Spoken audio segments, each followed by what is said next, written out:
Hello and welcome back to another episode of the Washington Nationals March to October. We have taken a 1-0 series lead here against the Yankees in the World Series, but the game is testing me here. They're giving me maybe the most difficult game I've had so far in this series of the 9 World Series games I've played, because I've won all 9 of them. We've swept 2 World Series and now we're up 1-0, but they're putting me in a spot here, down 3. We do have a lot of time left with it starting in the top of the 6th, and we have the bases loaded with only 1 out, but I feel like by this point I'm like notoriously bad at loading in with somebody on the bases and trying to bring them around to score. I just never can do that. So basically I'm looking at this as just being down 3-0 with 3 innings to go. So I don't think there's anything else left to say. We can just hop into it, see what we're looking like here. They have Carlos Rodon out there. I didn't even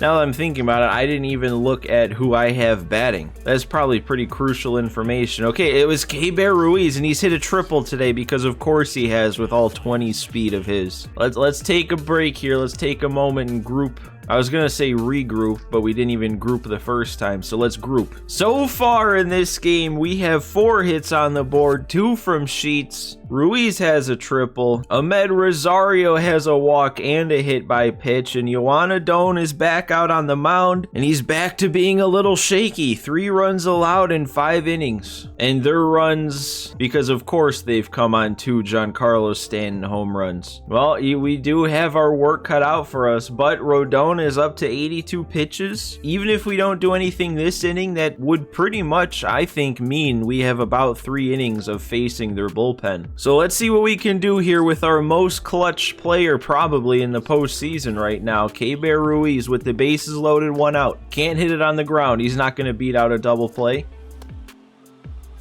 Okay, that's a 3-1 count. I'll take a walk. I'll take a free run. Ah, okay, tunneling there after the circle change, miss low. Ah, and I just missed it. That honestly was probably the one part of the plate that I wasn't going to cover right there, and that's exactly where it was thrown. Look at that. I even timed it up. I just didn't move the PCI. Oh my, there's no way. I was early that time. Oh, that can't happen. And then I time up another outside fastball and don't have a good enough PCI. That's what I'm talking about, man. We have our 2 best playoff performers of the season up back-to-back with the bases loaded, and I just can't do anything with either of them. All right, Adone does still have energy, so let's see if we can get him through a 6th inning here. Okay, sitting down Judge pretty easy. 93 blew him away. There we go, a curveball. All right, Adone. Save this start a little bit. I mean, if I can get through 6 here and not allow another run, that's technically a quality start. And right as I say that is when I give up a first pitch base hit. So now that it's kind of in jeopardy, that makes me think. I remember at the start of this postseason, I kept talking about how we were on... Man, I already forget what it was. Oh, well, we'll talk about it next inning. I lost track of the count. That's strike 3. Wow, dude. 95 pitches in, he's just hitting his spots here. And then I chase up. This is ridiculous. He's still got energy too, man. Plenty of energy to keep going in this one. All we needed was 1 hit with the bases loaded. It would have knocked him out of the game, but now we got to keep facing him. Oh my God. Okay, Ian Happ draws the walk. We got a 2-out base runner. At least it's something. We get Rosario up there before they take the lefty out, which is probably good. Oh, that's the same type of thing as the Keibert Ruiz at bat. That's probably the only spot that I'm not going to be able to cover. 110 pitches deep. He's struggling to hit his spots, and then he does on a 3-2 count. All right, well, after that last inning, I think Adone's bought himself another one. But what I was in the middle of talking about was earlier in this postseason, before we lost a game, obviously, I was talking about how we were on a 21-game postseason winning streak going back to year 1. But now that this game is in jeopardy of a loss. I didn't realize that we're also on a pretty significant World Series game winning streak. So I mentioned at the start that we've swept 2 World Series already and we're up 1-0 in this one. But if you go back to the last real-life Nationals World Series, which they won in 2019, they won games 6 and 7 of that one, so tack those 2 on. We're on an 11-game World Series winning streak right now, which is kind of crazy. Again, that's not something I know how to go back and look at in the record books, if that's any kind of record, but I would imagine that would have to be, because that's almost, like, that's 1 game away from being 3 sweeps worth of World Series wins. And that's a 1-pitch pop fly. Adone turns a relatively shaky start into 7 innings with 3 runs allowed. Not bad if we could get him some run support. And we're running out of time here, man, and they're actually going to stick with Carlos Rodon out there. I almost don't want to do something too crazy with Soto here because I want them to leave him in for Meneses coming up next. Well, I guess I'm not going to do anything too crazy with Soto anyway because I haven't been. And I'm missing fastballs right down the middle like that. And he's still spotting up his fastballs away. And I'm timing everything up, guys. I am timing every single pitch up and I cannot get the PCI where it needs to go. The same thing. And you could help. I mean, 90 power. A 318-foot fence, you could help me out there a little bit, game. Oh my god. I obviously I know how I can do better, but it's just so unfortunate. All right, I'm not going to attempt it anymore. We'll go to the bullpen now for Nick Sandlin here in the 8th. There we go. Jam Altuve. Nice first out. Oh my god, he's not swinging the bat even when it hits the zone. Okay, somehow that got him. I think he was early.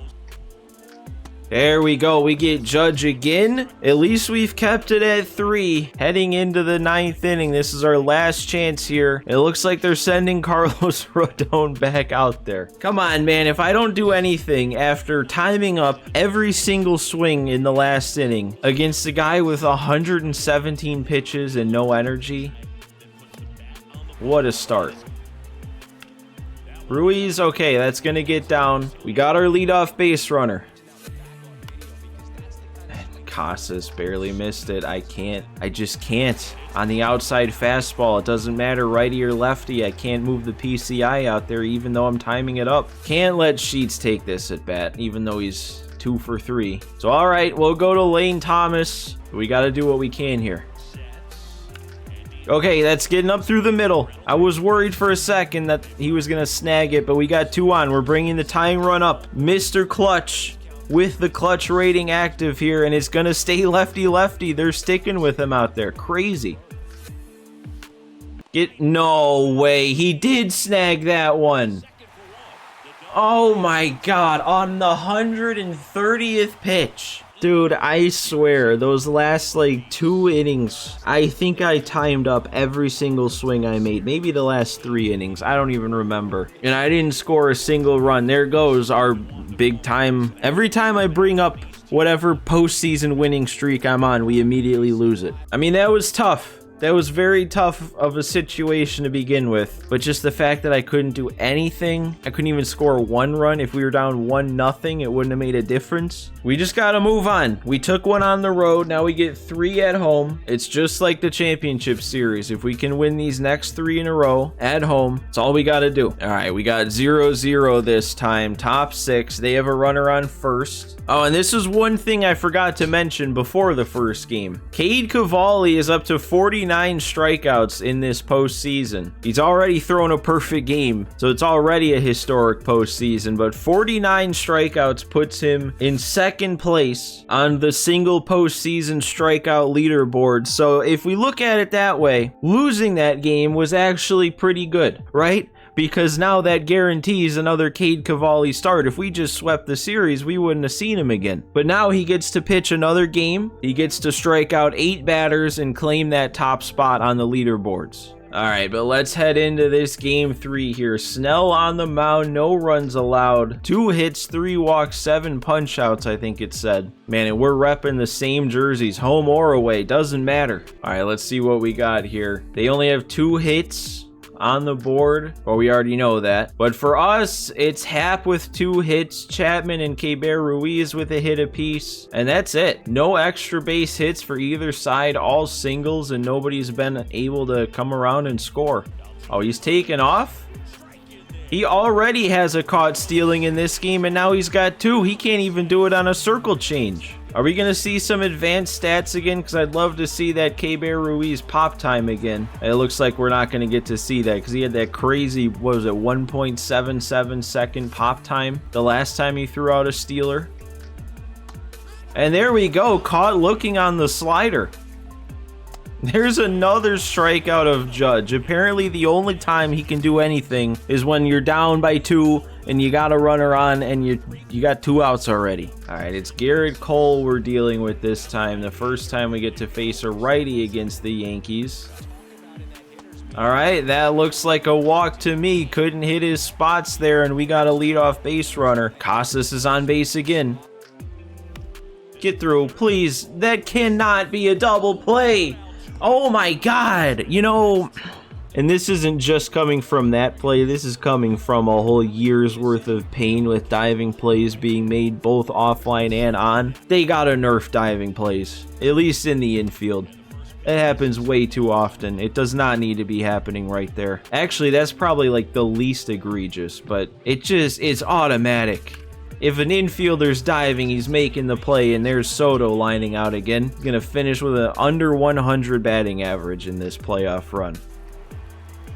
There we go, another punch out. Snell's rolling on the mound at least. He's been so good in the postseason, both years now. It's crazy. It makes me feel like it's such a good trade that we made, even though I don't even remember who we traded to get him anymore. Another one. There's another one, dude. He struck out the side in the 7th to keep it scoreless. He's too good. We gotta back him up, though. We need runs on the board, or at least a run. 1 run might be enough to do it with how Snell's pitching right now. Oh? That looks like it has some carry. Did Matt Chapman do it again? He did. Opposite field on the slider. 4th home run for him in this postseason. I swear every single one of them has come in the clutch, and he does it again, giving us the lead here in the bottom of the 7th, right? It is the 7th still. Oh my God, and Sheets should have gone back to back there. Oh, Sheets should have gone back to back there too. And then what am I looking at? What? How do I have such a nice swing for Matt Chapman to break the tie and then have probably my worst at bat of the day? Oh my God, okay, well, it's a good thing Chapman got that one to leave, because now this is what's happening. We're hanging knuckle curves and I'm not doing anything on him. Okay, well, there's Abrams. He didn't get to play in games 1 and 2 with the lefty starters, so now that he's back in the lineup, he's got to make his mark. And then I miss another hanger. I mean, we got the one, we got the lead, but I definitely feel like I should have done more that inning. Soto's not going to get there. Gotta make sure it stays a single. That, though, could be 2. Gotta turn it, and we got it. Immediately get that runner off the base. This is going to be Blake Snell's last batter, one way or another, with the top of the order and Altuve coming up. So you may as well get this last out here. Well, we didn't. It just barely snuck through the infield. That sucks to end his day, but we can't leave him in. Gonna go back to Nick Sandlin having a really nice postseason. Hopefully only to face this one batter. Okay, we're there. I thought that was going to sneak past Garcia also, but one pitch gets the out. That's Sandlin's day. It's all going to be up to Sir Anthony Dominguez again with both Judge and Stanton due up. This will be fun. Can we get some insurance so that I don't have to be sweating through my shirt next inning? That's not going anywhere. Just late and kind of just under it, I guess. Maybe. That... You gotta be kidding. You gotta get under a little bit and drive the hanging slider. And then, okay, well, let's just hope one run's gonna be enough to do it, because my God, I can't hit today. Whether I actually am making good swings or not, I can't hit today. All right, Dominguez, your last outing doesn't matter. It's all about today. Dude, what is okay, I gotta look. What is his discipline rating? 57? I swear this guy through these first 3 games has not swung at a single pitch out of the zone. Okay, I mean, as long as he's not swinging when it's in the zone either, I guess that's fine. There's out number 1. Dude, you can't, Dominguez, you can't hang that right there. You can't leave that pitch right down the middle. Oh! Okay, apparently he went around. Okay, there's strike 2. I'm going back to the slider. And we got Stanton. Sir Anthony Dominguez punches out the side to wrap this one up, and we're back out in front of game 2-1. Not a pretty one, not a great performance offensively in either game. Only the 1 run over the course of what, 8 innings at the plate? That's pretty bad. But we have the series lead. The home field advantage that we stole is still maintained, and we just have 2 more wins to go for our 3rd straight World Series victory. And all right, let's see what kind of situation they're gonna give me here for game 4. Hopefully it's not like the last time we were up a game in the series. It's not, because we're starting with the lead. But we will get to that game in the next episode. I plan on playing both games 4 and 5, and I plan on winning them both and wrapping up our 3rd season in the next episode. So guys, as always, make sure if you enjoyed this one today, you do me a favor and hit that like button. If you're not already subscribed to the channel, first of all, how are you 80 episodes in? And second of all, dude, hit the subscribe button. Hop on board. We got plenty of this March to October left. This is not anywhere near it. But thanks guys for watching this one again today. Thanks for stopping by, and I will see you next time.